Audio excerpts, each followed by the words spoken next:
శ్రీమాత్రే నమ. జయ గురు దత్తాత్రేయ నమ. ఈ వీడియోలో మనం రవిగ్రహ సంచారాన్ని పరిశీలిస్తూ మార్చి 14వ తారీఖున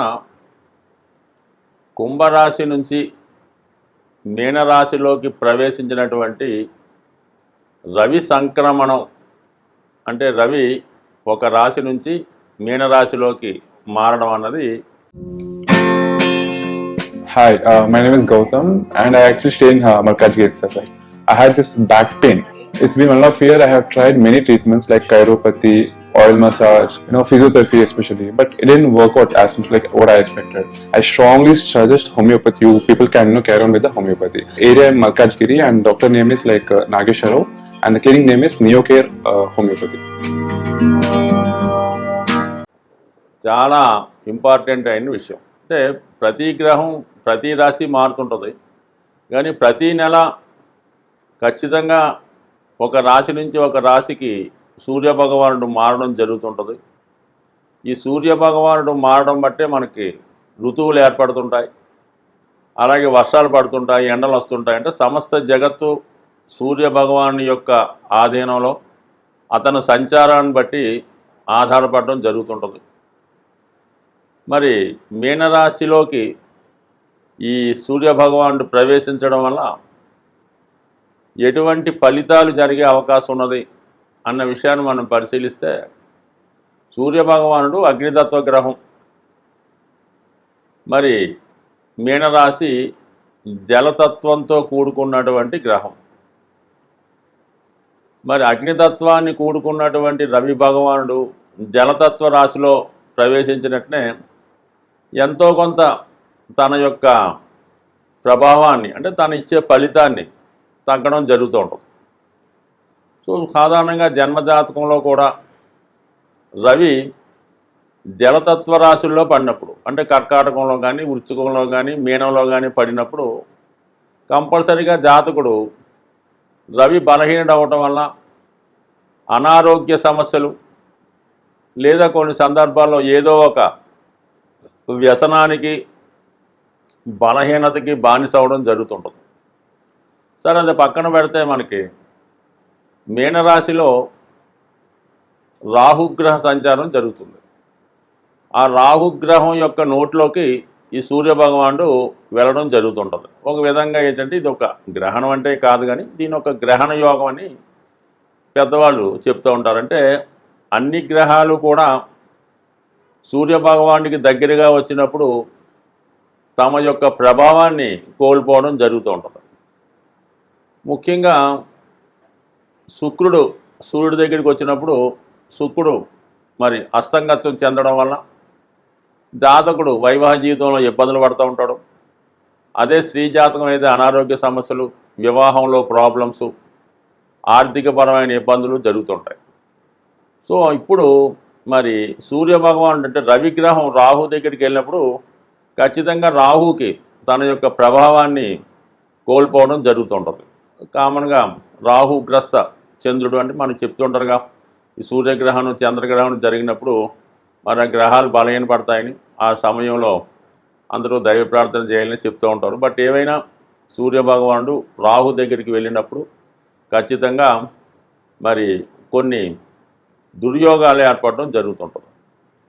అందులో ముఖ్యంగా రవి పితృకారకుడు కాబట్టి మరి పితృదోషం ఏర్పడుతుంది. సహజ రాశి చక్రంలో పంచమ స్థానానికి రవి ఆధిపత్యం వహిస్తుంటాడు కాబట్టి అలాగే సంతాన దోషం ఏర్పడుతుంటుంది. ఒక విధమైనటువంటి సర్పదోషం కూడా కొన్ని రాశుల వారికి ఏర్పడడం జరుగుతుంటుంది.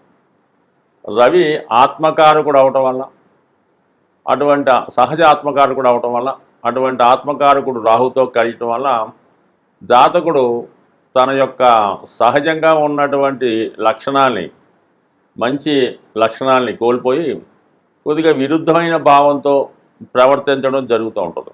అంటే రాహు అన్నది ఒక ఇండీసెంట్ బిహేవియర్ కలిగిన ప్లానెట్. అలాగే చట్టానికి వ్యతిరేకంగా మన పెద్దవాళ్ళు పెట్టినటువంటి సాంప్రదాయాలకు విరుద్ధంగా, అలాగే సమాజంలో ఉన్నటువంటి న్యాయానికి, ధర్మానికి, చట్టానికి కొన్ని కట్టుబాట్లు గీసుకోవడం జరుగుతుంటుంది ఒక సమాజం అన్నాక. వాటికి వ్యతిరేకంగా ప్రవర్తించే ప్రయత్నం చేస్తుంటాడు ఈ రాహు. అటువంటి రాహుతో రవి కలియడం వల్ల ఒక విధమైనటువంటి, అంటే గురువుతో రాహు కలిస్తే గురుచండాల యోగం అంటారు.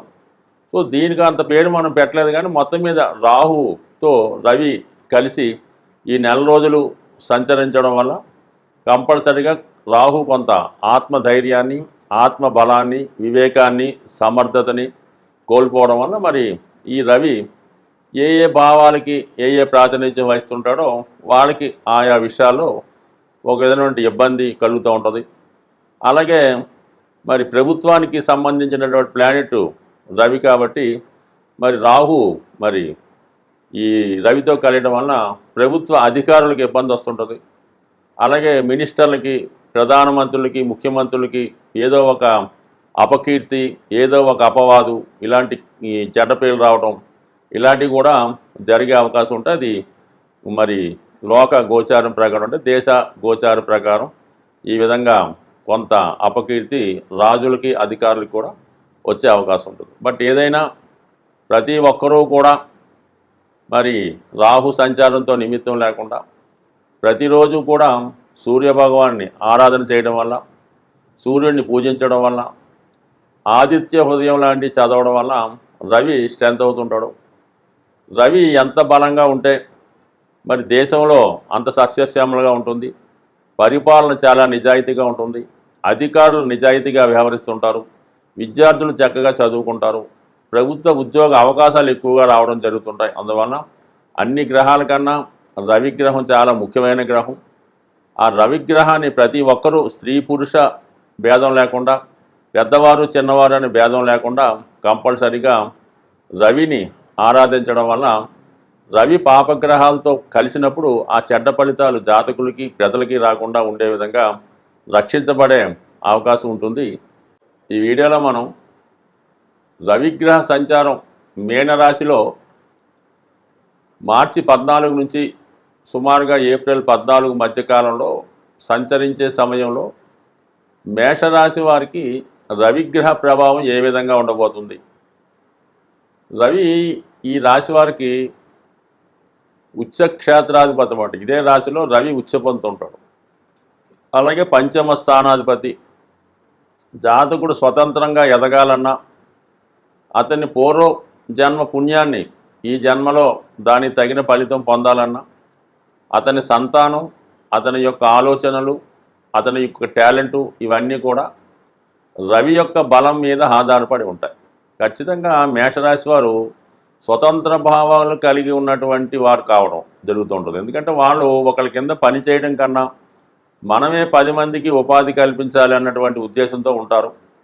సో ఈ కారణం వల్లనే రవి ఈ రాశి వారికి అత్యంత శుభుడవటం వల్ల, రాశి అందే ఉచ్చ పొందడం వల్ల సాధారణంగా ఒక ఉన్నత స్థాయి కుటుంబంలో, అంటే వాళ్ళ తండ్రి గారు కానీ తాతగారు కానీ మంచి జమీందారీ వంశానికో, రాజవంశానికో, లేదంటే ఒక దివాను వంశానికో చెందిన వారే ఉంటారు. అటువంటి గొప్ప వంశంలో జన్మించడం వల్ల వీళ్ళు కూడా ఈ విధమైనటువంటి రాచరిక లక్షణాలు కలిగి ఉంటారు, ఈ మేష రాశి లేదా మేష లగ్నం వారు. అందుకనే వీళ్ళు అటు రాజకీయ రంగంలో కానీ లేదా రియల్ ఎస్టేట్ రంగంలో, అంటే రాశి కుజుడు అధిపతి అవ్వడం వల్ల భూములు నమ్ముకోవడం వల్ల వీళ్ళు ఎక్కువగా రియల్ ఎస్టేట్ అవ్వచ్చు, వ్యవసాయం అవ్వచ్చు, ఏదైనా భూమికి సంబంధించిన విషయాల్లో బాగా అభివృద్ధి చెందడానికి కారణం అవుతుంటుంది. దానికి కారణం ఈ కుజుడు, రవి మాత్రమే. రవి రాజు అవటం వల్ల వాళ్ళ యొక్క పెద్దవారి ద్వారా వచ్చే స్థిరాస్తులు, పెద్దవారి సలహాలు, సంప్రదింపులు రావడం జరుగుతుంటుంది. కుజుడు కూడా అగ్నితత్వ గ్రహం, రవి కూడా అగ్నితత్వ గ్రహం వల్ల పరిపాలనా దక్షత కలిగి ఉంటారు, స్వతంత్ర భావాలు కలిగి ఉంటారు. వీళ్ళకి ఒకళ్ళు చెప్పినటువంటి మాటలు నచ్చవు. వీళ్ళకి ఏది పర్ఫెక్ట్ అంటే వాళ్ళు చేస్తూ ఉంటారు. అదే రవి ఏమాత్రం జాతకంలో బలహీనపడినా జాతకుడికి దగ్గర బంధువుల వల్ల ఇబ్బంది ఉంటుంది. కేవలం తండ్రి గారితో పడకపోవడం కానీ, లేదా వీళ్ళ అన్నదమ్ములతో పడకపోవడం కానీ, ప్రాబ్లమ్స్ రావడం కానీ, గొడవలు రావడం కానీ జరుగుతూ ఉంటుంది. చాలా సందర్భాల్లో ఈ మేషరాశి వారికి, మేషలగ్నం వారికి రవి బలహీనమైనప్పుడు తండ్రి గారితో విభేదాలు ఉంటాయి. చాలా వరకు తండ్రి గారి యొక్క పదవిని వీళ్ళని ఆక్రమించడం కానీ, వాళ్ళ యొక్క రాజకీయ రంగం అవ్వచ్చు, వేరే రంగంలో ఉన్న వారు ఏదైతే చేస్తారో వీళ్ళు కూడా అదే చేసి వాళ్ళని అధిగమించి కేవలం ఈ విధంగా వ్యతిరేకత తండ్రి గారి ఆస్తి తీసుకోవడం వల్ల ఏదో కారణం అవ్వచ్చు. మొత్తం మీద ఏంటంటే తండ్రి గారితో విభేదాలు, రవి వీక్ అవ్వడం వల్ల వచ్చే అవకాశం ఉంది.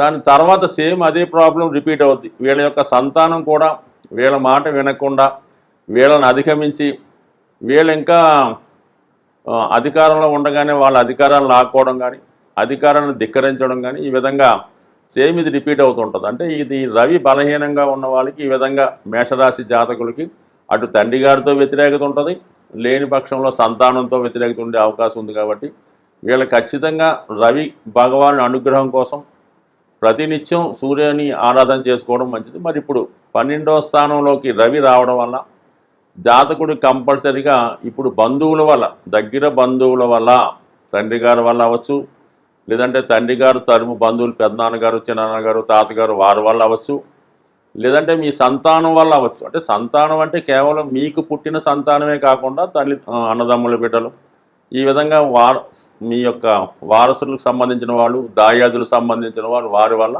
ఇబ్బందులు రావడం జరిగే అవకాశం ఉంది. ఒక విధంగా పరోక్షంగానో ప్రత్యక్షంగానో మీ యొక్క పదవి పోగొట్టే ప్రయత్నంగానో, మీ యొక్క స్థితి నుంచి కింద పడేసే విధంగానో మీకు వ్యతిరేకంగా ప్రచారం చేయడం జరుగుతూ ఉంటుంది.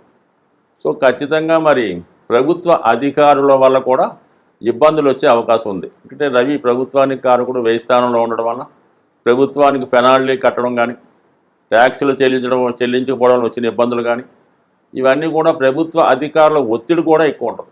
అయితే ఇక్కడ మామూలుగా సింగిల్గా రవి ఒక్కడే 12వ స్థానంలో ఉంటే ఇటువంటి కుట్రలు కుతంత్రాలు, మీ యొక్క పదవి పోగొట్టడానికి మీ యొక్క సొంత సంతానం కానీ, ఆ సంతానానికి ఆ వారసులు కానీ మీకు ఇబ్బంది పెట్టే కారణం ఏంటంటే రవి రాహుతో కలిసి ఉండడం వల్ల కంపల్సరిగా మీ యొక్క రక్త సంబంధికులే ఇతరులతో కలిసి మీ యొక్క పతనానికో మీ యొక్క నాశనానికో వారు కోరుకోవడం జరుగుతుంటుంది. కాబట్టి ఈ సమయంలో చాలా అప్రమత్తంగా ఉండాలి.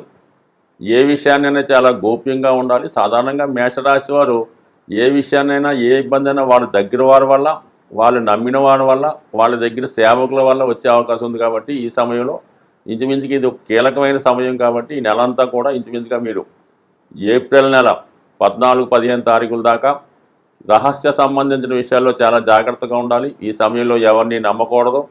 ఏదైనా ఇన్వెస్ట్మెంట్ చేసినా, ఒకటికి ధనం ఇచ్చినా, ఒక సంతకం ఇచ్చినా చాలా జాగ్రత్తగా వ్యవహరించడం అన్నది 100% పాటించవలసినటువంటి నియమం.